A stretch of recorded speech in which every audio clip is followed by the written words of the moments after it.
有缘人，记住这个忠告，不要轻易地进入别人的磁场，然后把自己的运气破坏。社会学家发现一个惊人的磁场定律，你是谁，你就会遇见谁。每个人都自带磁场的，相近频道的人就会相互吸引，彼此靠近，产生共频。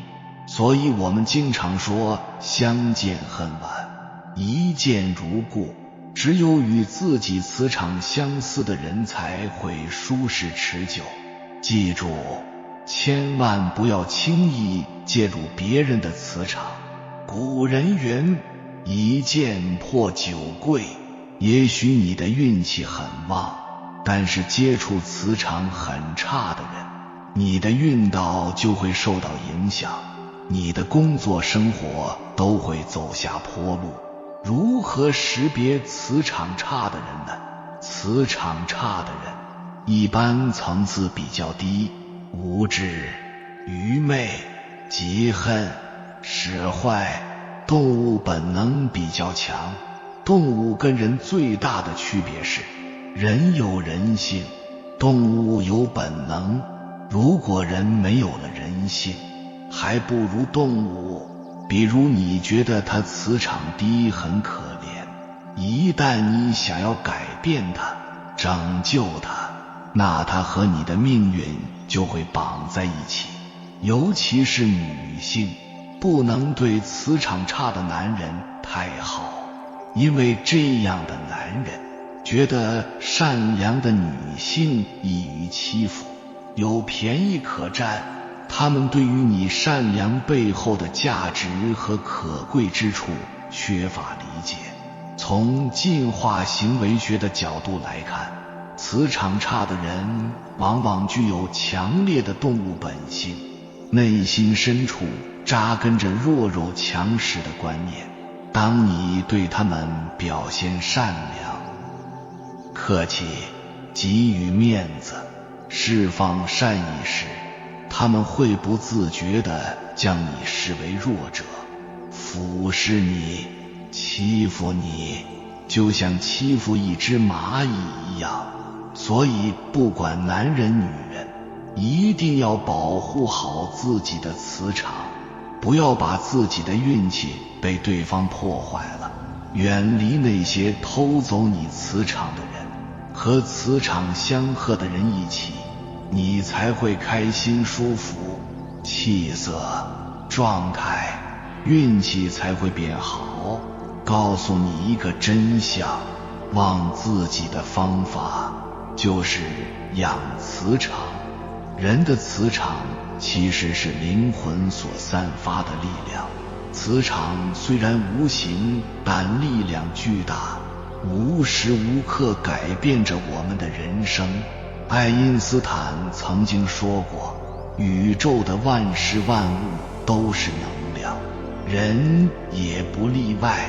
你我都是一个个能量场。所谓的能量场，就是说磁场。因为宇宙的万物皆是由粒子组成，而粒子的振动频率都是由能量磁场所组成。比如一辆汽车也有自己的振动频率，一棵树、一块石头也有它自己的振动频率。这些振动频率会形成特有的磁场。每个人都是由无数的细胞和粒子组成，所以人有自己特定的这种频率。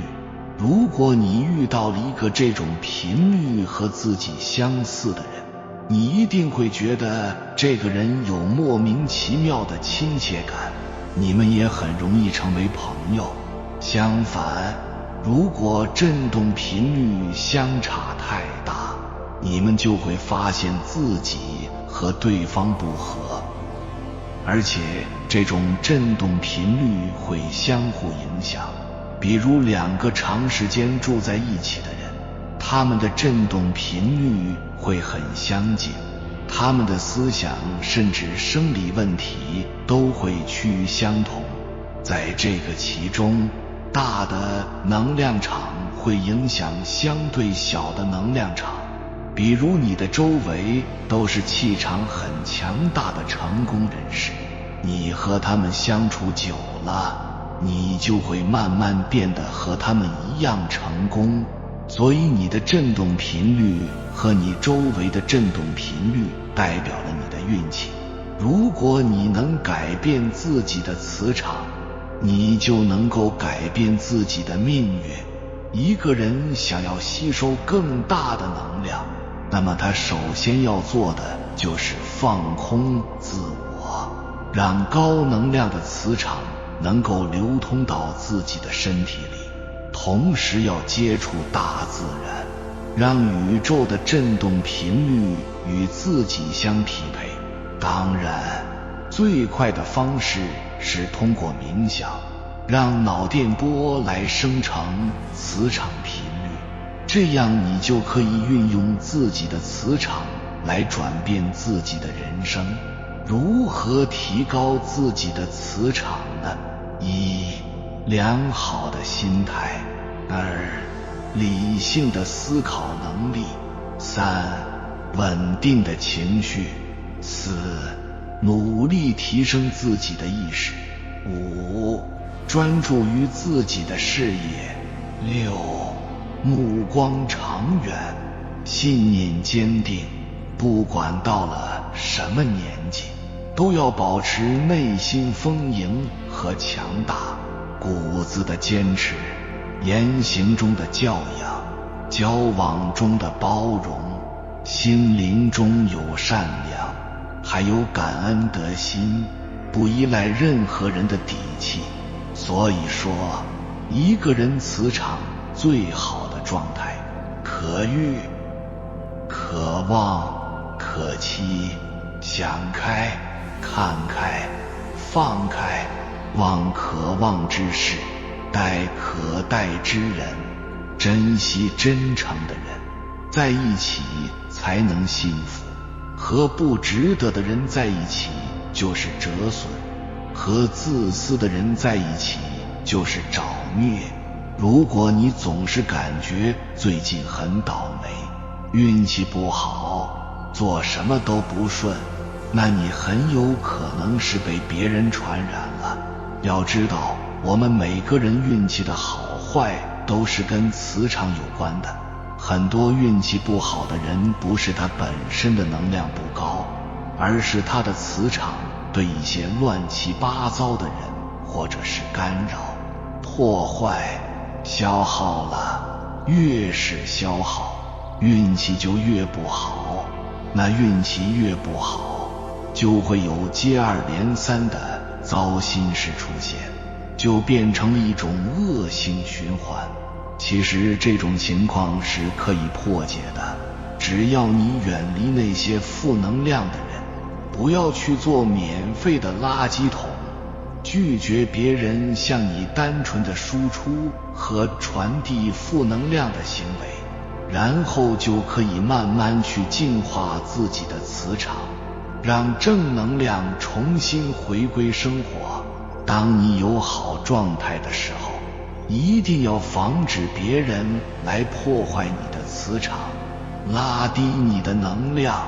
尤其在24年离火大运开启后，这一点特别重要。比如有一个朋友来找你吐口水，你陪着他听了他很多负能量的东西，也许你并未察觉你正被他的负能量影响，工作开始不顺，心情也越来越差，你莫名变得焦躁，无所适从，而你的朋友却很快恢复正常了。这听起来令人难以置信，然而在我们的圈子里，这就是借运。为了防止其他人偷取你的能量，以下几点请认真听完，尤其是最后一条。这个影片较长，记得点赞、收藏、反复观看。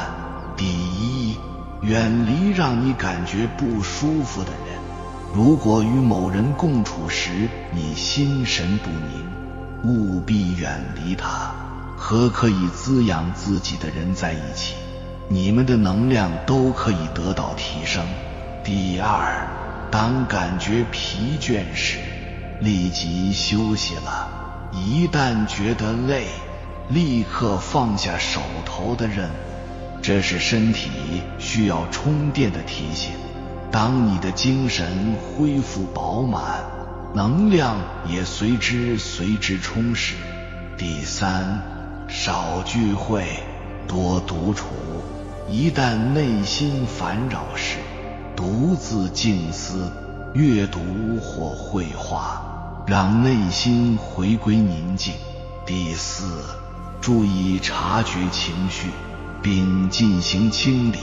一旦情绪低落，要深挖出这份情绪的源头。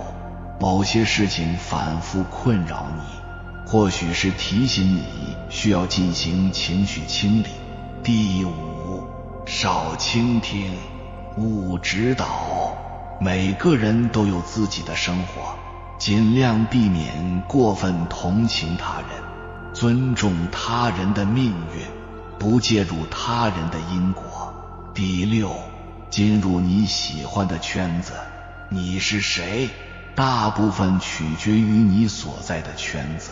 和热情阳光的同龄人在一起，你的能量自然会逐步提升。第七，保持家里整洁。你的家就是你的能量场，家里的房厅以及卧室，还有个人物品要保持干净。第八，拥有自我疗愈的能力。人不可能永远处于高能量的状态，当发现能量下滑的时候，你要具备疗愈自己的能力。可以看一下自己的属性，寻找适合的元素进行滋养。比如你是属金的话，可以去听听金系和水系的音乐。所以要远离负能量的磁场，否则会夺走你的好运。这几种坏东西一定要早早远离，千万要小心。孟子小的时候呢，居住在屠户家旁边的时候，就去看杀猪，学猪叫；居住在市集附近，就去学人家卖东西；最后迁至学馆旁边，就专心的读书。后来是大有所成。正所谓近朱者赤，近墨者黑，生和则享清，行正则影直。一个人生活在好的环境当中，就会受到好的影响；生活在坏的环境当中，就会受到坏的影响。很多人总是抱怨自己运气太差，诸事不顺，其实运气不好是你的磁场出了问题。不好的人和事会扰乱一个人的磁场，改变一个人的人生命运发展方向。这人和人，人和事儿都是有磁场关联的，你身边有什么样的磁场，你就会有什么样的人生。这尤其是以下这几种坏东西，一定要早早的远离，否则是后悔莫及。第一，人是人非会让人污秽，蛰伏减运。村里有个人姓王，叫王大平，平时也没什么事儿，总爱去东家溜达西家转的，往人群里面凑热闹，说这家长到那家短，唾沫星子满天飞，所以村里人就给他起了个外号叫王大嘴。有一次村里面有个人家想卖肥猪，他一大早就去四处溜达，刚好看见这家主人正在可劲儿的喂猪。等到这个收猪的人来买猪的时候，看见猪槽子里面是干干净净的，可是一个个猪犊子却是又圆又大的，所以这买猪的人就怀疑这个主人家是不是提前喂猪了，而那户主人家就想着多占点便宜，所以就死活不承认。结果就在主人家和这个买猪的人说了半天之事，要准备开始擒猪过秤的时候，这王大嘴来了，一本正经地说道：我说老李大哥，你这有点太不地道了，一大早就起来喂猪，这不明摆着压秤占便宜吗？这主人家一听便愣住了，买猪人一听也停了下来，不买了，直接开车就走人了。结果导致主人家这个猪又过了好几个星期才找到了合适的买家，可是这时候的猪价比之前可是便宜了不少。为此这个主人家气愤地找到了王大嘴，硬是让他把损失给补偿了。一头猪补给了主人家500块钱，总共赔了人家5000元。增广贤文里面说，来说是非者必是是非人。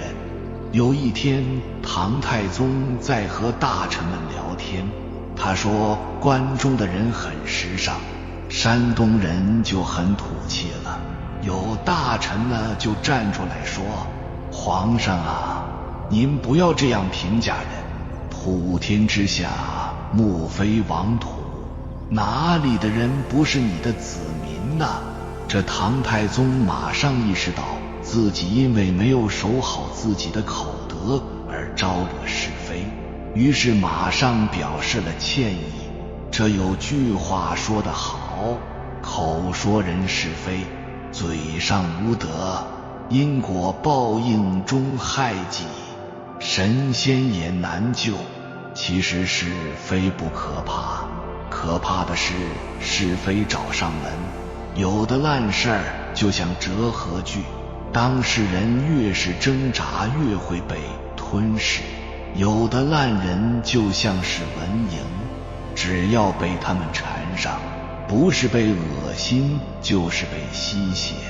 所以有首诗说，人生好似水上波，管人闲事而受人磨。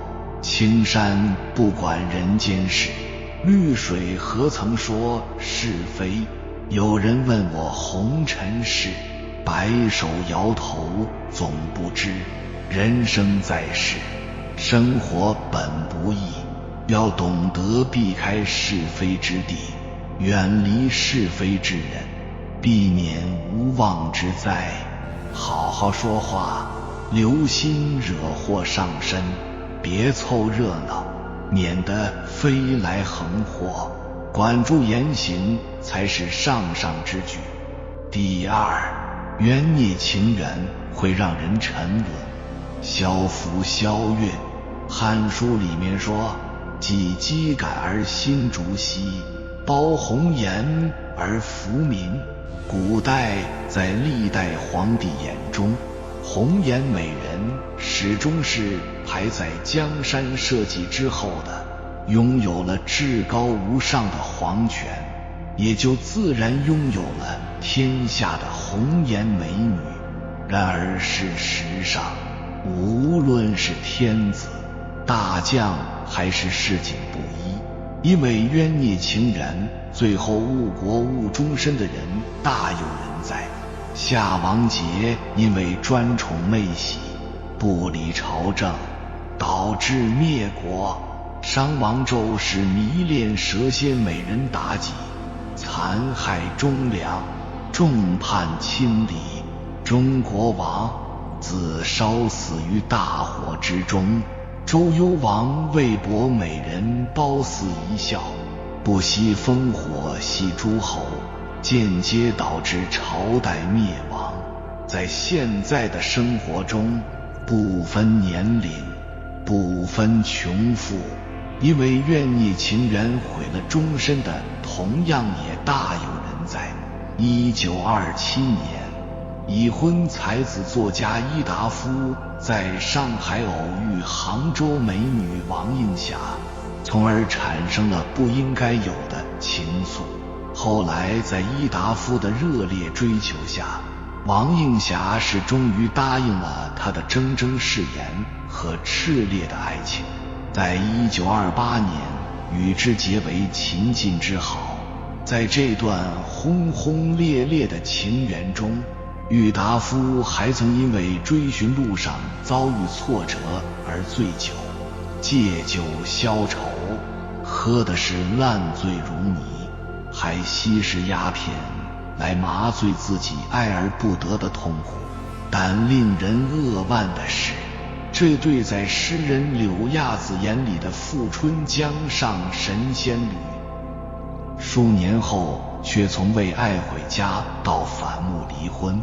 上海从此徒留下这对才子佳人爱恨情愿的怅然回忆。所以智者说，缘分有三：善缘、孽缘、过客。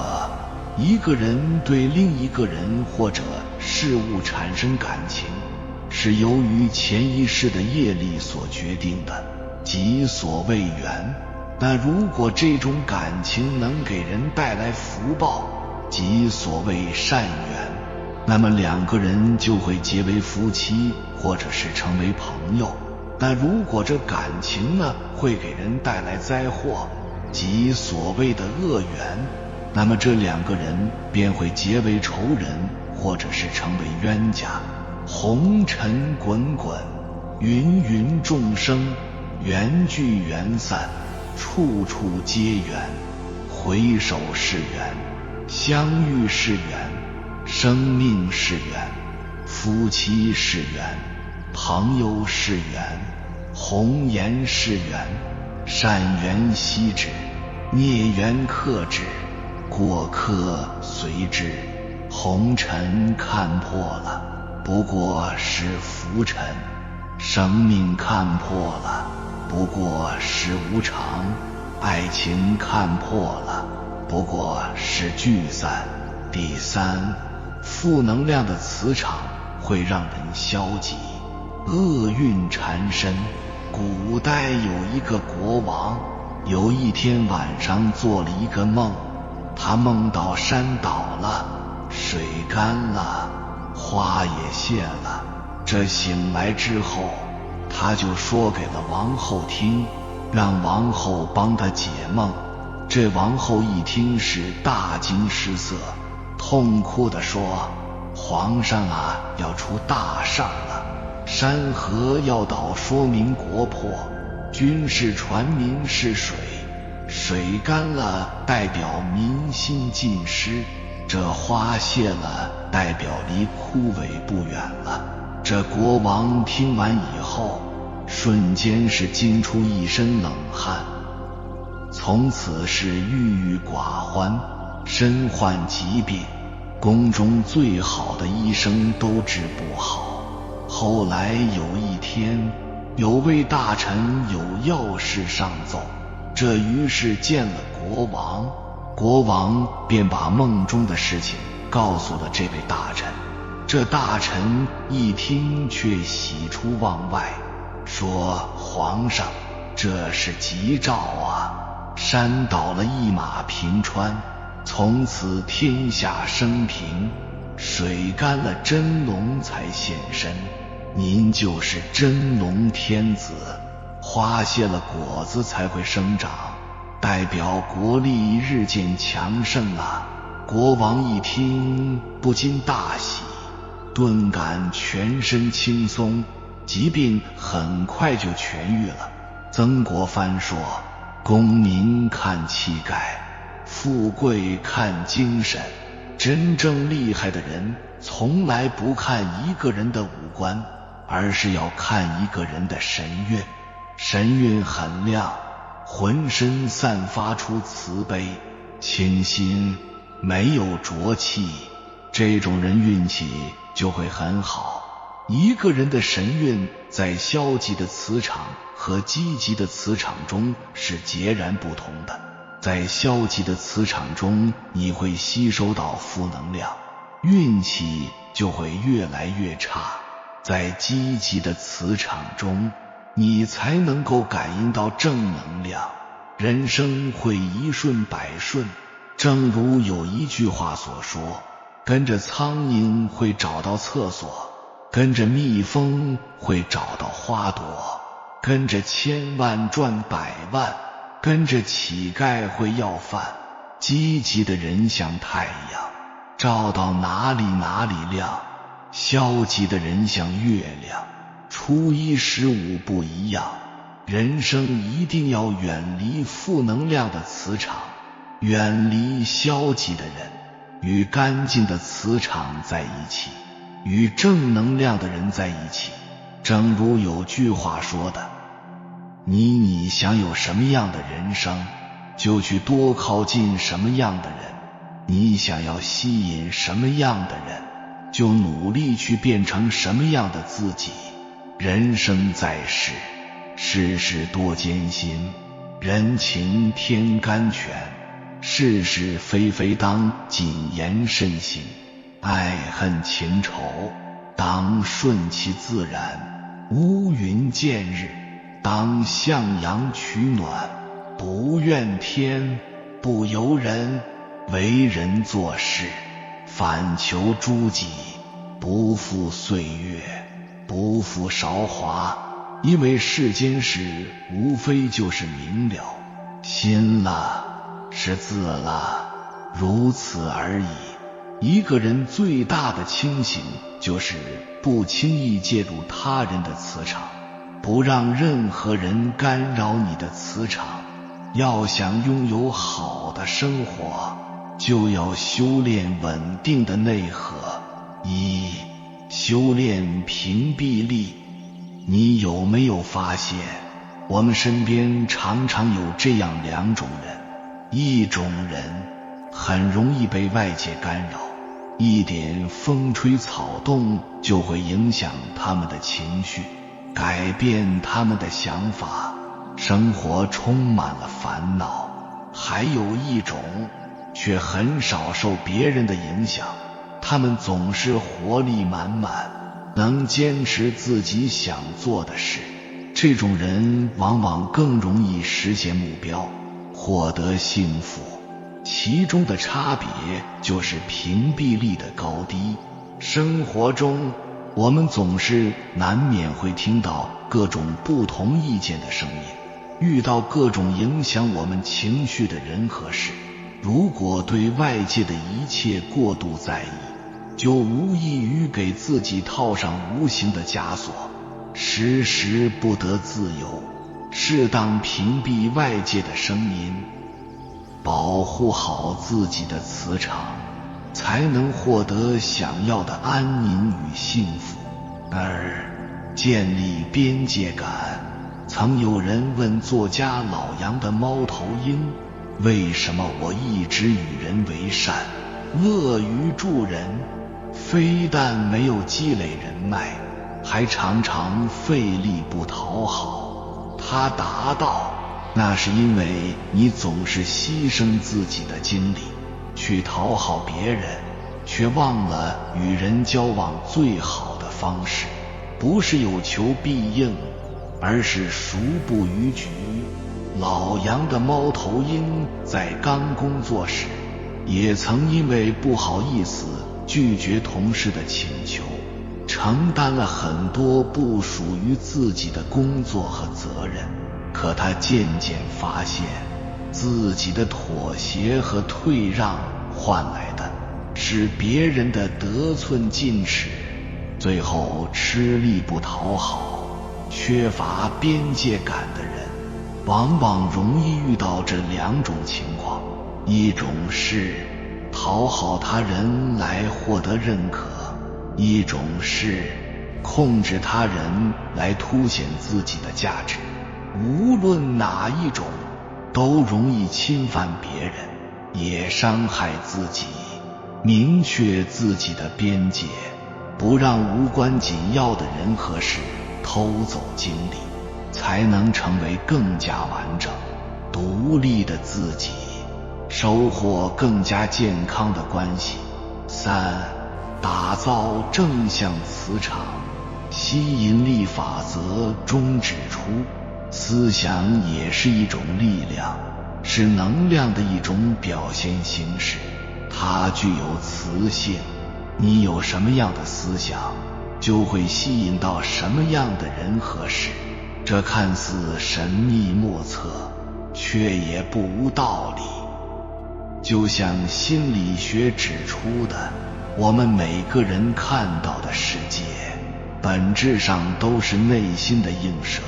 内心消极悲观，就会觉得生活处处不如意，毫无希望；内心积极开放，就会觉得到处洋溢着希望，更愿意去做富有挑战的事。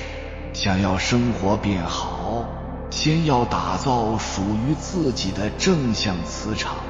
遇到困难时，不要急着否定自己，试着用正面的思维方式去思考和行动，把为什么我这么倒霉转换为每个人都可能遇到这样的事，把我做不到转换为我可以试试。当你丢掉消极的信念，就会激发个人能量，拥有蓬勃向上的生命力。大学有云，知止而后有定，定而后能静，静而后能安，安而后能虑，虑而后能得。意思是，一个人的内心越安稳，就越能思虑周全，达成目标。你的内在心境就是你散发出的磁场，心力强大稳定，就能拥有源源不断的能量。我们虽然无法掌控纷繁复杂的世界，却能掌控自己的磁场，不去沾染他人的情绪，不去背负他人的因果，不去惧怕他人的眼光。当你修得内在的平静安宁，便能不扰于心，不困于行，拥有想要的自在与松弛。有缘人，感谢你看到最后。如果今天的影片对你有所帮助，请按个赞给我响应，回复一句不随便扰动他人磁场。允许是对生命最大的慈悲。愿你守住好运，迎接美好的未来。还没有订阅频道的，请点击右侧的订阅按钮，与我们建立更深的连接。随缘加入会员，与同频之人共修福报，随喜转发，传播善知识，功德无量。